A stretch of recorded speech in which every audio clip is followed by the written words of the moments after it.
We spent a lot of time focusing on the fact that Hollywood constantly churns out woke propaganda pieces disguised as cinema, and that's, of course, true, and a large part of the reason why audiences are losing interest in movies. This past Thanksgiving box office tally, a time when theaters typically rake in massive amounts of money, saw the weakest performance in over 25 years. This in spite of the fact that or maybe because of the fact, there were multiple sequels to blockbuster franchise films showing. There was a new Steven Spielberg movie. There was a Disney cartoon about a gay teenage boy and a disabled dog. All these things were in theater, and nobody went. Like I said, wokeness is certainly part of the problem here, but not the whole problem. Because the other issue is that so many movies are boring and dull and simply not anything to get excited about. And it seems that the people involved in making these cinematic versions of bland, stale graham crackers are aware at some level of how boring and uninteresting it all is. And that's why they have to go to increasingly desperate lengths to pretend that their films are somehow revolutionary and provocative, even as they serve up the same under-seasoned dish that we've had a million times before. And I think that's part of what was happening this week when Jennifer Lawrence, now somewhat infamously, sat down for an interview with Variety and ended up claiming a title for herself that people older than 10 years old might find surprising, as it doesn't quite gel with our memories. Lawrence declared that she is the first actress to have ever starred in a Hollywood action film. Now, Jennifer Lawrence is 32, okay? She's not in her 70s or 80s, which she would have to be in order for that claim to have any chance of legitimacy. But let's watch the clip first. I remember when I was doing Hunger Games, nobody had ever put a woman in the lead of an action movie because it wouldn't work.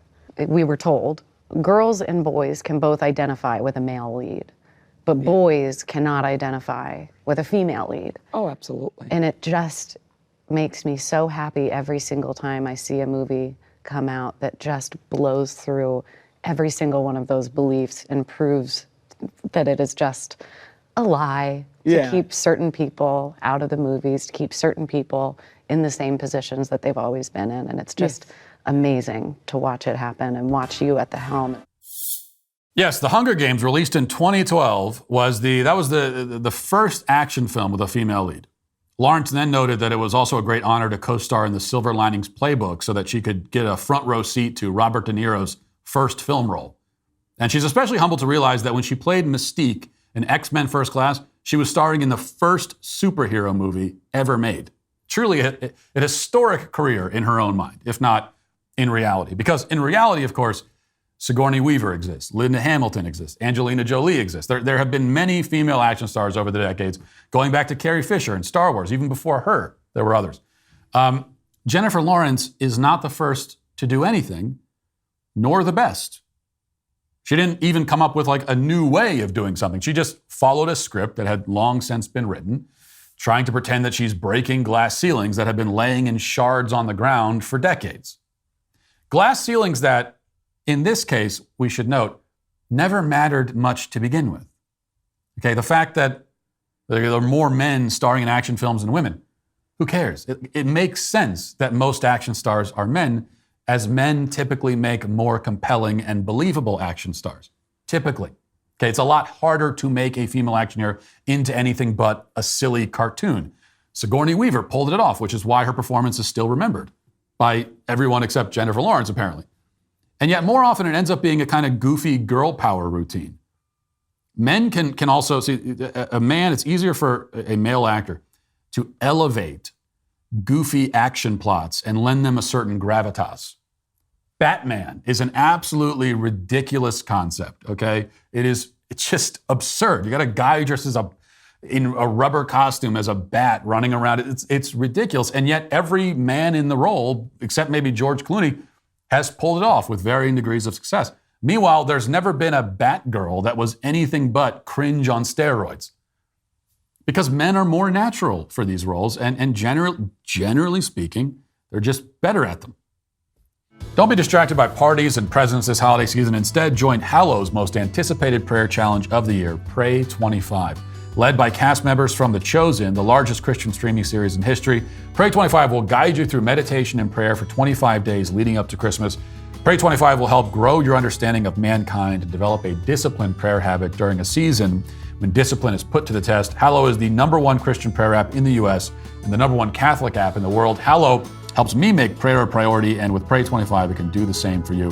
Find peace and fortify your faith this Christmas season with Hallow. Download the app for free and join the Pray 25 challenge. Go to hallow.com/Matt Walsh and get 3 months completely free. That's hallow.com/Matt Walsh to reclaim your peace during this holiday season. All that to say, there was never a problem of too many men acting in action films.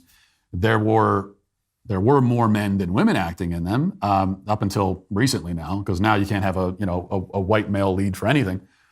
But that's not a problem. It wasn't a problem. Any more than there was ever a problem of there being too many men who are roofers. You notice that the feminists are always very selective about the professions where they demand representation. I think I've seen maybe one female in my life riding on the back of a trash truck through the neighborhood. Somehow, though, there's no national discourse about the representation problem in the waste disposal industry. So it's okay for gender disparities to exist in certain contexts for feminists. But in reality, it's okay in general. Gender disparities are natural because men and women are different, and they gravitate towards different things, and they have aptitudes in different areas. Women are better in certain areas generally. Men are better in certain areas generally. That's the nature of that's human nature. It's the attempts to artificially even everything out that tends to always cause more problems than it solves. But this is somewhat immaterial, because the point here is that Jennifer Lawrence came along after females had already made their entrance into the action film genre. She's trying to recycle progressive victories from a generation before her. And we've seen this similar charade with, we see this all the time with the left, but we've seen it in Hollywood. We've seen it with other movies, such as when Black Panther was celebrated as some kind of breakthrough because it was a film with a mostly black cast, even though such films have been made by Hollywood for years, for decades. There have been black superheroes before as well. We had them in the 90s. So Black Panther didn't pioneer anything. Ross Douthat made this point in his book, Decadent Society, which he quoted in response to Jennifer Lawrence's flub. And reading from the passage is what he says. The reality of recurrence may be slightly harder for progressives to acknowledge than conservatives because progressivism is more invested in its supposed position at the vanguard of cultural change, pressing boldly on to new frontiers. This makes it difficult for the left to recognize the generational recycling of its ambitions and anxieties. The fact that many progressive breakthroughs are just the culture cycling back to something that we did not that long ago, up to and including kick-ass female action heroes such as Wonder Woman, who followed a path blazed by Sigourney Weaver's Ripley in the Alien movies, or the robot-wrangling Sarah Connor in the Terminator movies, or even the blaster-wielding Princess Leia in the Star Wars 40 years before that, or the African-American heroes in Black Panther. In truth, black stars were arguably more important in the years of Eddie Murphy and Richard Pryor in The Cosby Show and the young Denzel Washington than in our officially representation-obsessed age. Now, his book, Decadent Society, is about, as you may have guessed, decadence. We are a decadent society in the sense that we, as Douthat has it, are locked in this kind of cultural stalemate, treading water, adrift, bored, recycling the same ideas and themes. Now, I don't agree with all of his thesis, but when it comes to our artistic output, there is no question about it. A decadent society with decadent celebrities clamoring to be cultural revolutionaries in a culture that they have already won. They already own it. And that ultimately is why Jennifer Lawrence is today canceled.